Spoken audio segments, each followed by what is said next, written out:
नमस्कार. आज थंडी स्पेशल आपल्याला करायचा आहे गाजरचा हलवा. पण गाजरचा हलवा करायचं म्हटलं तर सोलायचं आणि किसायचा खूप कंटाळा येतो. तर आज मी ते पण काम हलकं केलेलं आहे. मस्त असा पिलर मागवला आहे Amazonवरनं. त्याने खूप स्मूथ म्हणजे पील होते, सोललं जाते. त्याच्यानंतर हे भांडं आहे फूड प्रोसेसरचं. माझ्याकडं फिलिप्सचा मिक्सर विथ फूड प्रोसेसर असा मिक्सर आहे, जो मिक्सरसारखाच यूज करता येतो. ते हे भांडं आहे ज्याच्यामध्ये आपल्याला पीठ मळता येतं, बऱ्याच गोष्टी करता येतात.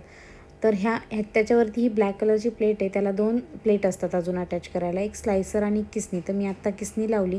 ते भांडं बघू शकता मी कसं लॉक केलं. त्याच्यानंतर हा गट्टू लावायचा असतो मिक्सरच्या भांड्यासारखंच, त्याच्यावर परत हे भांडं लॉक करायचं आणि वरतून वस्तू टाकायला जागा असते, तिथनं तुम्ही काही तुम्हाला किसायचं असेल ते सगळं तुम्ही त्याच्यातून टाकू शकता आणि वरतून भांडं ठेवू शकता. नंतर 1.5 किलो गाजर आपली 5 मिनिटात किसून झाली आहेत. तर खूप उपयोगी वस्तू आहे. तर मी हा फूड प्रोसेसरचा व्हिडिओ अपलोड केलेला होता. त्याला 1.5 मिलियन व्ह्यूज मिळाले. धन्यवाद सगळ्यांना. आणि सगळ्यांचे कमेंट्स खूप होत्या, लिंक पाहिजे, लिंक पाहिजे. तर मी हा Amazonवरनं मागवला आहे. तुम्ही Amazonवर सर्च केलं तर तुम्हाला मिळून जाईल. आणि खूप जणींचं असं म्हणणं होतं की आमच्याकडे आहे पण आम्हाला यूजच करता येत नाही. तर हे मिक्सरच्या भांड्यासारखंच यूज करायचं असतं. खूप इझी आहे.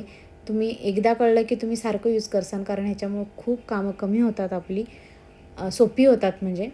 आणि गाजरचा हलवा पण आपला तयार झालेला आहे. तुपावर गाजरं परतून घेतली आहेत. त्याच्यानंतर ती परतत राहिल्यानंतर थोडी शिजल्यानंतर त्याच्यात टाकलेले साय, दुधावरची साय 2-3 दिवसाची. त्याच्यानंतर परतून त्याच्यात साखर टाकली 300 ग्रॅम. परतत आपण छान गाजर शिजवून घेतली. दूध किंवा पाणी अजिबात यूज केलेलं नाही आहे. फक्त साय टाकली आणि साखरेमध्ये पूर्ण शिजवले. त्याच्यानंतर ड्रायफ्रूट टाकलेत आवडीनुसार. पूर्ण गाजरचा हलवा व्हायला आपल्याला जवळजवळ अर्धा ते पाऊण तास लागला. तर आपला गाजरचा हलवा तयार झालेला आहे. Bye bye.